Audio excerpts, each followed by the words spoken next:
Most important चीज़ ये समझने वाली है कि हम डरे क्यों हैं। क्योंकि मीडिया ने हमको डरा दिया इस वजह से हम डरे हुए हैं, या सब डरे हुए हैं इसलिए हम डरे हुए हैं, या कोई रीजन है हमारे डरने के पीछे। बेसिकली जो इंफॉर्मेशन है जिसके बेस पे हम सोच रहे हैं वो इंफॉर्मेशन सही इंफॉर्मेशन नहीं है, वो कंप्लीट इंफॉर्मेशन नहीं है, वो इनकम्प्लीट इंफॉर्मेशन है। इस वजह से हम डरे हुए हैं। अगर एक बार क्लियर हमारे पास में इंफॉर्मेशन आ जाए, हमको क्लियरली समझ आ जाए कि एग्जैक्टली हो क्या रहा है, तो हो सकता है हमारा जो डर है वो बहुत ही कम हो जाए या फिर बिल्कुल ही खत्म हो जाए।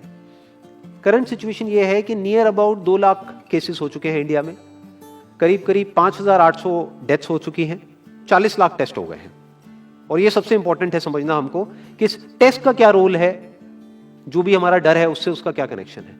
तो अगर मैं किसी से भी पूछूंगा कि भाई आप क्यों डरे हुए हो, वो कहेंगे कि इसमें डेथ रेट बहुत ज्यादा है। मैं कहूंगा कितना ज्यादा है, तो वो कहेंगे 2 लाख में से 5800 की डेथ हो गई है। तो दैट मीन्स कितना हो गया डेथ रेट, नियर अबाउट 3% हो गया। 3% का मतलब कि 100 लोगों को होता है, उसमें से 3 की डेथ हो जाती है। क्या ये सच है? पहले इसको समझने की कोशिश करते हैं कि 3% ये कितना है। टेस्ट कितने हुए अभी तक? 40 लाख हुए हैं। और अगर किसी को देखना है कि कितने टेस्ट हुए हैं, कितने हो रहे हैं डेली बेसिस पे, तो एक वेबसाइट है worldometers.info, वहां पर जाकर के आप देख सकते हो कि डेली बेसिस पे कितने टेस्ट बढ़ रहे हैं, किस किस कंट्री में कितने कितने हैं, वो सब आ जाएगा उसके अंदर।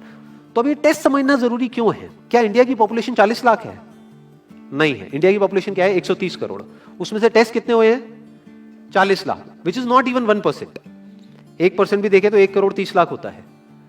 तो 40 लाख टेस्ट हुए, जिसमें से केसेस कितने डिटेक्ट हुए? Near about 2 lakh. ये बिल्कुल ऐसा है जैसे मान लो कि अगर मैं आपसे पूछता हूं कि दिल्ली में रोड्स के ऊपर कितने एक्सीडेंट होते हैं, तो आप क्या कहोगे? आप कहोगे भाई मुझे नहीं पता। तो मैं कहूंगा पता करो, लेट्स फाइंड इट आउट कि भाई कितने एक्सीडेंट होते हैं। तो हमने क्या किया, 10 अलग अलग पॉइंट पे 10 सीसीटीवी कैमरास लगा दिए और उन सीसीटीवी कैमरास में कैप्चर करना शुरू कर दिया कि कितने एक्सीडेंट्स हो रहे हैं इन 10 अलग अलग पॉइंट्स पे। तो उसके बाद में मैंने 1 महीने बाद आपसे पूछा कि हाँ भाई दिल्ली में कितने एक्सीडेंट्स होते हैं, तो आप कह रहे हो दिल्ली के 10 एक्सीडेंट होते हैं। तो मैं कहूंगा आपको कैसे पता? आप कहोगे भाई हमने कैमरास लगाया, उसमें कैप्चर हुआ है, हमारे पास में प्रूफ है। तो मैंने कहा लेकिन क्या 10 ही जगह है जहां पे वो कैमरास लग सकते हैं? दिल्ली में ऐसी कितनी जगहें हैं जहां पे कि कैमरास लग सकते हैं, लगने चाहिए अगर एक्चुअल में हमको डिटेक्ट करना है। तो सिर्फ ये नहीं ना कि उस 10 के बेस पे हम बोले कि भाई 10 एक्सीडेंट हो रहे हैं, क्योंकि दिल्ली में एक्चुअल में तो हजारों एक्सीडेंट्स हो रहे हैं दिल्ली के। तो ये सारी हमारी कैलकुलेशन ही गलत हो गई। इसलिए इसमें टेस्टिंग का बहुत बड़ा रोल है। मीडिया में जहां पर भी आ रहा है वहां पर डेली ये आ रहा है कि अच्छा कुछ दिन पहले तक 5,000 केसेस आ रहे थे, अब 6,000 केसेस बढ़ गए हैं, अब 7,000 केसेस हो गए हैं, 8,000 केसेस हो गए हैं। बट कोई ये नहीं देख रहा कि उसके साथ साथ में टेस्ट भी बढ़ रहे हैं। तो अब एक्चुअल में डेथ रेट कितना है उसको कैलकुलेट करना बहुत जरूरी है। उसी के बेस पे डिसीजन निकलेगा कि इससे हमको डरना चाहिए या नहीं डरना चाहिए। किसी भी बीमारी से हमको डरना चाहिए नहीं डरना चाहिए, that is not on the basis of कि उसका इलाज है या नहीं है। क्योंकि इलाज तो अभी तक सर्दी जुकाम का भी नहीं है, सर्दी जुकाम की भी कोई वैक्सीन नहीं है। क्या हम उससे डरते हैं? नहीं डरते हैं। क्यों? क्योंकि ज्यादा लोग नहीं मरते हैं। तो सबसे पहले डेथ रेट कैलकुलेट करते हैं कि एग्जैक्टली कितना है। कितने टेस्ट हुए? 40 लाख टेस्ट हुए, उसमें से 2 लाख लोगों को हुआ, तो नियर अबाउट एवरेज कितनी आई? 5% की। अगर यही हमने 4 करोड़ टेस्ट करे होते तो कितने डिटेक्ट हो गए होते? अब तक 20 लाख हो जाते। 40 करोड़ करे होते तो कितने हो जाते? 2 करोड़ हो जाते। टोटल अगर कर लिए होते हमने टेस्ट 130 करोड़ का, तो कितना नंबर निकल करके आ जाता? Near about 5 crore. इसका मतलब 5 करोड़ लोगों को या तो आज की डेट में है या हो चुका है। और एक और मजे की बात यह है कि कोरोना में ऐसा नहीं है कि जिसको भी होता है उन सबके सिम्टम्स आते हैं। 80% से ज्यादा जो केसेस होते हैं वो असिम्टोमेटिक होते हैं, उनमें कोई सिम्टम्स नहीं आते हैं। यानी अगर मुझे हो गया है और मैं ठीक भी हो गया हूं तो मुझे पता तक नहीं है।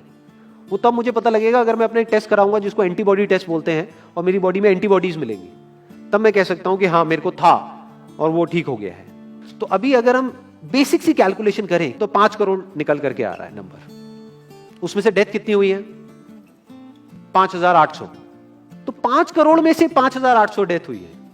पहले तो इसको कैलकुलेशन को हमको ठीक करना है। डेथ को अंडर रिपोर्ट करने का कोई तरीका नहीं है, बल्कि ओवर रिपोर्ट किया जा सकता है। ओवर रिपोर्ट कैसे? फॉर एग्जांपल आपकी बॉडी में टेस्ट हुआ, आपकी बॉडी में मिला कोरोना वायरस, लेकिन आपके अंदर पहले ही बहुत सारी प्रॉब्लम्स चली रही थी, तब भी आपकी किसी ना किसी वजह से डेथ होने ही वाली थी। बट क्योंकि ये कोरोना आया आपकी बॉडी में, इस वजह से आपकी डेथ हो गई, तो ये ट्रिगर कर गया। तो ये जो 5800 का नंबर है, ये इससे कम तो हो सकता है, इससे ज्यादा होने के चांसेस बहुत कम है। बट एक बार को हम मान लेते हैं कि इतना ही है नंबर, ना कम है ना ज्यादा है। तो कितनी परसेंटेज निकल करके आई? 5 करोड़ में से अगर 5800 डेथ्स हुई हैं तो क्या परसेंटेज निकल करके आई? Near about 0.01%। ये उससे बहुत कम है जितनी डेथ्स हमारे यहां पे होती हैं रोड एक्सीडेंट की वजह से। हर साल की अगर हम एक कैलकुलेशन देखें तो 1.5 लाख से ज्यादा डेथ हो जाती है इंडिया में रोड एक्सीडेंट्स की वजह से। हर 4 मिनट में एक डेथ होती है रोड एक्सीडेंट की वजह से। और अगर अभी आप देखोगे सड़कों पे एक बहुत ही फनी चीज नजर आ रही है, टू व्हीलर पे जा रहे हैं, मास्क सबने लगाए हुए हैं, कभी भी नोट करना इस चीज को, हेलमेट नहीं पहने हुए, हेलमेट बहुत कम लोगों ने पहने हुए हैं। इससे हमको क्या समझ आ रहा है, क्या ये समझदारी है, बेवकूफी है? क्योंकि हेलमेट ना लगाने की वजह से उनके मरने के चांसेस उससे बहुत ज्यादा है, कई गुना ज्यादा है जितना कि कोरोना से मरने के उनके चांसेस है। तो ये डर है जो चारों तरफ फैल रहा है और मीडिया डर को और बढ़ाता चला जा रहा है। और क्योंकि सही इंफॉर्मेशन किसी के भी पास में नहीं है या सही कैलकुलेशन किसी के पास में नहीं है, ये जो अभी हम कर रहे हैं इसको मैथमेटिकल मॉडलिंग बोलते हैं। यानी एक डेटा को देख करके एक मॉडलिंग करी जाए और फिर समझा जाए कि एक्चुअल में जो सही डेटा है वो क्या है। ये नहीं कि लिमिटेड डेटा के बेस पे हम कोई भी कंक्लूजन ड्रॉ कर लें और उसके बेस पे डरते रहें। तो अगर इसका डेथ रेट 0.01% है तो हम सब इतना डर क्यों रहे हैं? क्या कुछ और है जिससे हमको डरना चाहिए, जिससे हम नहीं डर रहे हैं, जिसके बारे में कोई बात नहीं कर रहा है, जो इससे लाख गुना ज्यादा भयानक है? मतलब कोरोना से लाख गुना ज्यादा खतरनाक कुछ है जिससे हम नहीं डर रहे हैं और इससे हम डर रहे हैं। वो क्या है जिससे हमको डरना चाहिए? अनएम्प्लॉयमेंट। अभी पीछे कुछ आर्टिकल्स आए थे न्यूज़पेपर में जहां पे एक फिगर आई थी निकल करके, I am not too sure ये फिगर कितनी सही है कितनी नहीं है, जहां पे आया था कि 13 करोड़ लोग अनएम्प्लॉयड हो गए। इस फिगर से हमको डरना चाहिए। 13 करोड़ लोग अनएम्प्लॉयड होने का मतलब हम समझते हैं कि इसका मतलब क्या है? इसका मतलब ये, अगर इकोनॉमी पॉइंट ऑफ व्यू से देखोगे, कि ये जो 13 करोड़ लोग हैं ये अपने जो खर्चे हैं वो अब बहुत ही लिमिट में कर देंगे। जिस बंदे की नौकरी चली गई है, क्या वो जाकर के मार्केट में नए कपड़े खरीदेगा? क्या अपने बच्चों के लिए खिलौने खरीदेगा? ट्रैवल एंड टूरिज्म तो भूल ही जाओ। ऐसी और हजारों इंडस्ट्रीज हैं जिनकी धज्जियां उड़ जाएंगी क्योंकि डिमांड कम हो जाएगी ओवरऑल इकोनॉमी के लेवल पे। जब डिमांड कम होगी तो क्या करना पड़ेगा इन ब्रांड्स को, इन कंपनीज को क्या करना पड़ेगा, इन मैन्युफैक्चरर्स को क्या करना पड़ेगा? अपनी सप्लाई को कम करना पड़ेगा। जितनी उन्होंने सप्लाई कम करी, अनएम्प्लॉयमेंट और बढ़ गया कि आज जो नंबर 13 करोड़ है वो बढ़ करके कितना हो गया, 20 करोड़। यानी पूरा का पूरा लूप बन जाएगा। इस लूप को बोलते हैं रिसेशन, जो ग्लोबली ऑलरेडी रिसेशन आ चुका है। और अगर यही रिसेशन और डीप होता चला जाए तो उसको बोलते हैं डिप्रेशन, जहां से एक इकोनॉमी को बाहर आने में 5 से 10 साल लगते हैं। तो इकोनॉमी का पहले ही बुरा हाल था, प्लस इस कोरोना की वजह से और बुरा हाल हो गया है, प्लस जो रहा सहा हमारा जो अपना डर है वो सिचुएशन को और खराब करता चला जा रहा है। और इस डर को हर कोई बढ़ा रहा है, कोई भी कम करने का काम नहीं कर रहा है। एक्चुअल में अगर आप मेरे स्टैंड पॉइंट से देखोगे तो डरने की कोई जरूरत ही नहीं है, क्योंकि जो डेथ रेट है वो बहुत ही कम है। तो हम डर क्यों रहे हैं? सोचो। बस इसलिए कि डेथ नहीं होनी चाहिए। अगर यही हमारा ऑब्जेक्टिव है कि डेथ नहीं होनी चाहिए, मतलब हम कहते हैं कि किसी की डेथ नहीं होनी चाहिए, तो फिर तो लॉकडाउन परमानेंट हो जाना चाहिए, सड़कों पे निकलना ही नहीं चाहिए, क्योंकि सीधा सीधा 1.5 लाख डेथ बचेंगी। 1.5 लाख लोग जो हर साल एक्सीडेंट में मरते हैं उनको हम बचा सकते हैं ना, उनकी लाइफ बच जाएगी। परमानेंट कर दो लॉकडाउन को। कैसा है आइडिया? ये बिल्कुल ऐसा है जैसे मैंने एक आदमी की एक कहानी सुनी थी, उसके घर में एक चूहा घुस गया, तो उस चूहे को उसने पकड़ने की बड़ी कोशिश करी, लेकिन वो चूहे को नहीं पकड़ पाया। तो एंड में उसने क्या किया, घर पे आग लगा दी, अपने घर में आग लगा दी। उसके बाद भी चूहा तो बच करके निकल गया, घर चला गया, घर जल गया। यही हालत है इसकी, कोरोना की। इस डर को हमको खत्म करना पड़ेगा, तब जाकर के इस प्रॉब्लम का एक्चुअल में सॉल्यूशन निकलेगा, जो रियल प्रॉब्लम है। और रियल प्रॉब्लम कोरोना नहीं है। रियल प्रॉब्लम क्या है? हमारी जो इकोनॉमी है। रियल प्रॉब्लम क्या है? अनएम्प्लॉयमेंट। तो इस वीडियो के थ्रू मैं अपनी एक हम्बल रिकमेंडेशन देना चाहूंगा गवर्नमेंट ऑफ इंडिया को, या जो भी लोग एक पर्टिकुलर पोजीशन पे हैं उन लोगों को, कि हमको टेस्ट करने कम करने हैं, टेस्ट बढ़ाने नहीं है। अभी हम गलती क्या कर रहे हैं? टेस्ट बढ़ाते चले जा रहे हैं, जिसकी वजह से केसेस बढ़ते चले जा रहे हैं, जिसकी वजह से डर बढ़ता चला जा रहा है। गवर्नमेंट क्या एक क्राइटेरिया नहीं बना सकती कि जो क्रिटिकल केसेस है बस उन्हीं का टेस्ट करो, क्योंकि उन्हीं को हॉस्पिटल में एडमिट करने की जरूरत है, तो उन्हीं का टेस्ट होना चाहिए ना। जो वैसे ही ठीक हो रहे हैं, अपने आप ही ठीक हो रहे हैं, जिनको माइनर सिम्टम्स हैं और वो खुद ही ठीक हो रहे हैं, उनका टेस्ट करने की क्या जरूरत है? उससे तो पैनिक और बढ़ेगा। और अगर टेस्ट कर भी दिया तो हम करने क्या वाले हैं? उनको क्या हॉस्पिटल में एडमिट करने वाले हैं? नहीं, घर पे क्वारंटाइन करने वाले हैं। अभी जो क्वारंटाइन वाला फंडा है, ये भी जब बेस छोटा होता है तब तो काम करता है, जब करोड़ों में हो जाता है तब काम नहीं करता है। मैं अगर एग्जांपल से समझाने की कोशिश करूं, जो मेरी थॉट प्रोसेस है उसको इमेजिन करो। ये एक ऐसी सिचुएशन है कि हम एक घर में है और चारों तरफ से बाढ़ आई हुई है, और ये जो घर है हमारा वो ऐसा है, इसको इमेजिन करो, जहां पे हजारों दरवाजे हैं। तो हम क्या करें, इसमें से एक दरवाजे को पकड़ लें और उसी को पक्का करते चले जाएं। ये है क्वारंटीन, और बाकी के हजारों खुले पड़े हैं। एक को हम पक्का करते चले जा रहे हैं क्योंकि यहां से पानी अंदर नहीं आना चाहिए। इंडिया की पॉपुलेशन क्या है? 130 करोड़। टेस्ट कितने हुए हैं अभी तक? 40 लाख। दिल्ली के कितने हो रहे हैं? 1 लाख। महीने के कितने हुए? 30 लाख। साल के कितने हुए? 3 करोड़ 60 लाख। तो यानी कि अगर हमको सबका टेस्ट करना है तो कितने साल लगेंगे? 36 साल। तो जब हमको दिख रहा है साफ साफ कि हम सबका टेस्ट कर ही नहीं सकते, तो हम टेस्ट क्यों बढ़ाते चले जा रहे हैं? या तो सबका टेस्ट करो और सब में से सबको देख करके सबको क्वारंटाइन कर दो। ये बिल्कुल ऐसा हुआ कि वो जो घर है जिसकी मैंने अभी बात करी, या तो उसको हर तरफ से सिक्योर करो कि अगर उसके 1000 दरवाजे हैं तो एक को बंद मत करो, सारे बंद कर दो। तब आप कह सकते हो कि यहां पानी अंदर नहीं आएगा।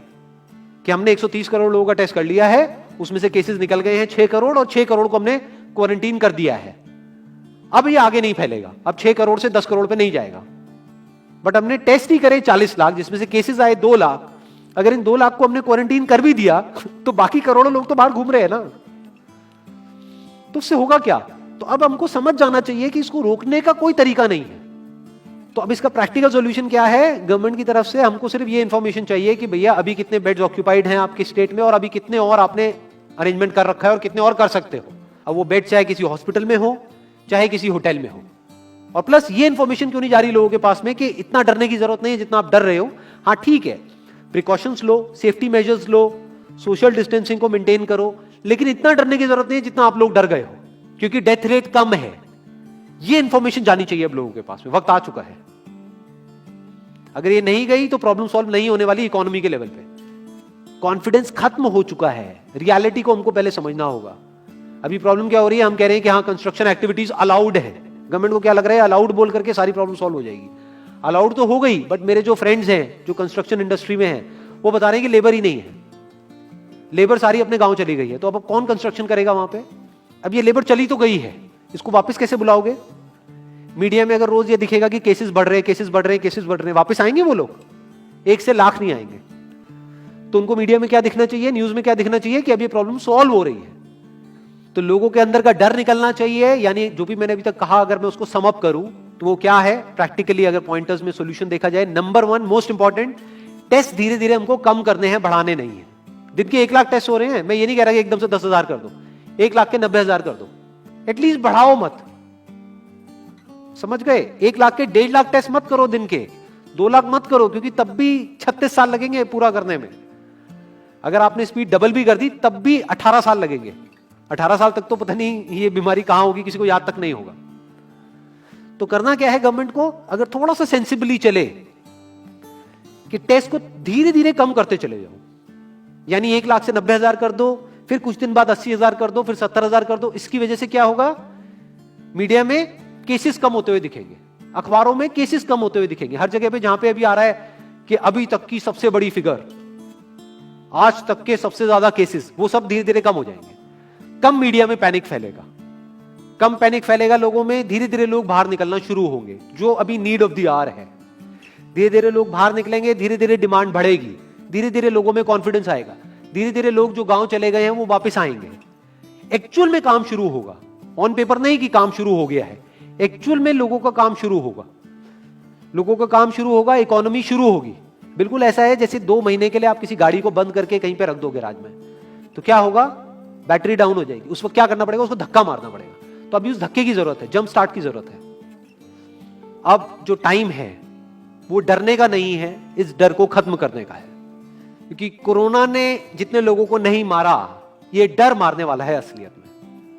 तो अब इस डर को खत्म करने का टाइम आ गया है। अब हम सबको मिलकर के दिमाग ये लगाना है, ये नहीं कि डर को कैसे बढ़ाएं, बल्कि दिमाग ये लगाना है कि डर को कैसे कम करें या खत्म करें, और लोगों के कॉन्फिडेंस को कैसे वापस से लेकर के आए।